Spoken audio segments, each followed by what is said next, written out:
Hi, Assalamualaikum warahmatullahi wabarakatuh. In this video, I'm going to give a practical example related to the application of Friedman test. Here we have a manager who is struggling with the chronic tardiness of her 7 employees. So she tries 2 strategies to improve employee timeliness, and over the course of month, these are the strategies. Punishes employees with a $10 paycheck, and then docking their pay $20 for each day that they do not arrive on time. So here is the results after the first strategy was employed, and this is the result after the second strategy was employed. And this is the baseline, which shows the employees' monthly tardiness before the strategies. So what can be concluded at the end of the study? Basically, we would like to find out if the strategies work. Okay, so here use 5% significance level. Now I hope you can see that all this data 16, 13, 12, they all come from the same person or the same subject. So again, 13, 11, 5, they also come from the same subject. So this group, this one, and this one over here, they are actually dependent samples because they come from the measurements here that you see in these 3 groups. They come from the same subjects. Okay, right, having established that, we are going to start off with the first step of writing the hypothesis statement. Okay, so this is what we're going to do. We write down the hypothesis statements, step 1. Okay, so we can follow the structure of writing the hypothesis statements as given in the previous video. So for the null hypothesis, we can say that there is no difference in, so what is the variable of interest here? Monthly tardiness. Okay, so there's no difference in monthly tardiness across all groups. Okay, so that is the null hypothesis. The alternative one is monthly tardiness is different at least in one group. So that's it. That's the first step. For the second step, we shall focus on obtaining the test statistic, and we are going to start off with ranking the data within blocks. So first, look at this first block over here. The rank is going to be, here is 1, this is 2, 3. Next, move on to the second block. 1, 2, 3. The third block, 1, 2, 3. Fourth block, 1, 2, 3. Next one, 1, 2, 3.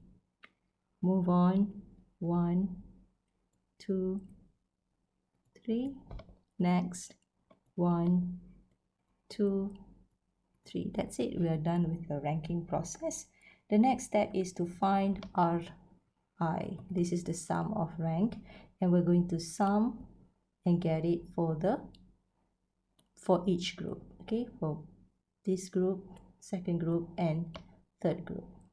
So the sum of rank here is, well, this is going to be 19, 3 plus 3, 6, 7, 10, 13, 16, 19. So that's 19.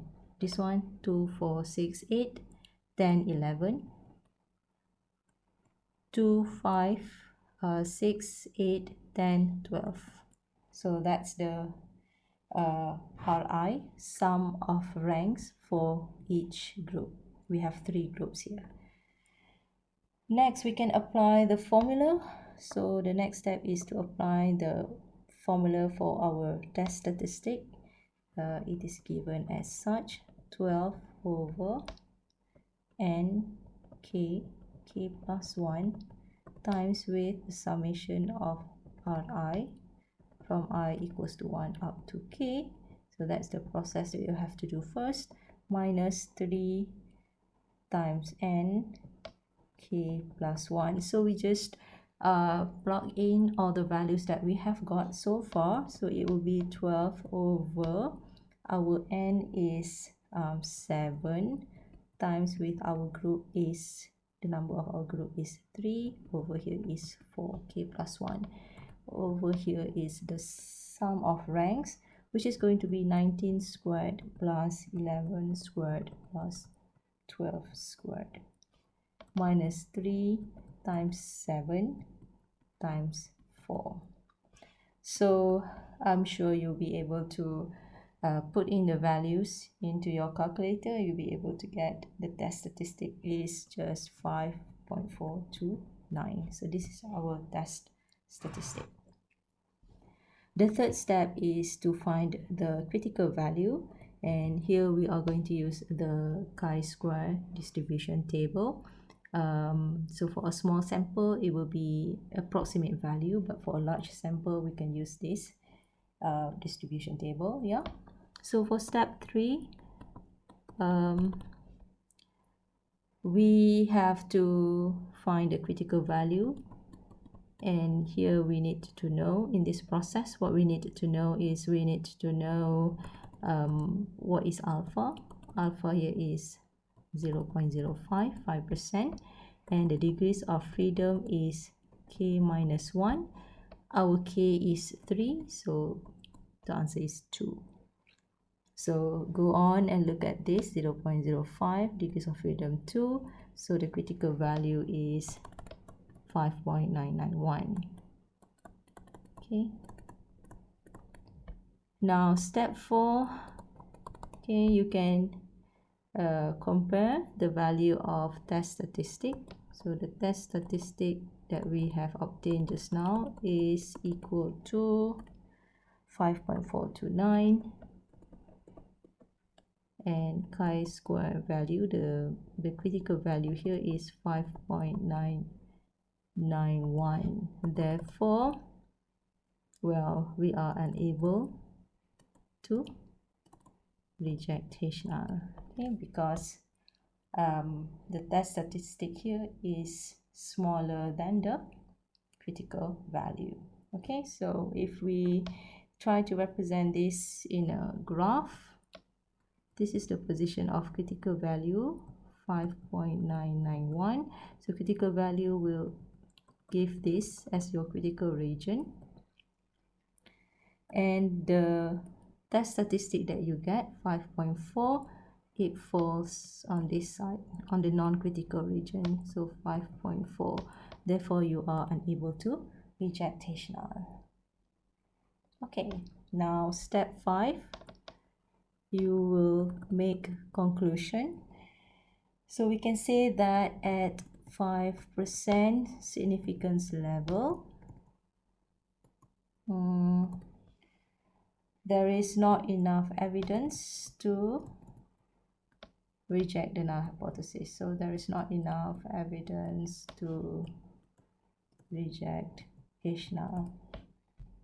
Not enough evidence to say, there's not enough evidence to say, maybe we can be more specific instead of reject H null. So not enough evidence to say that monthly tardiness is different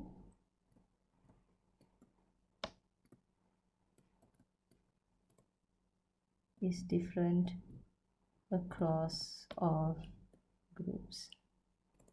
Okay, so indirectly it indicates that the employee strategies do not work in improving the employees' timeliness. Okay, I think that's all for now. Thank you very much for watching, and I'll see you in the next video with the second practical example related to Friedman test.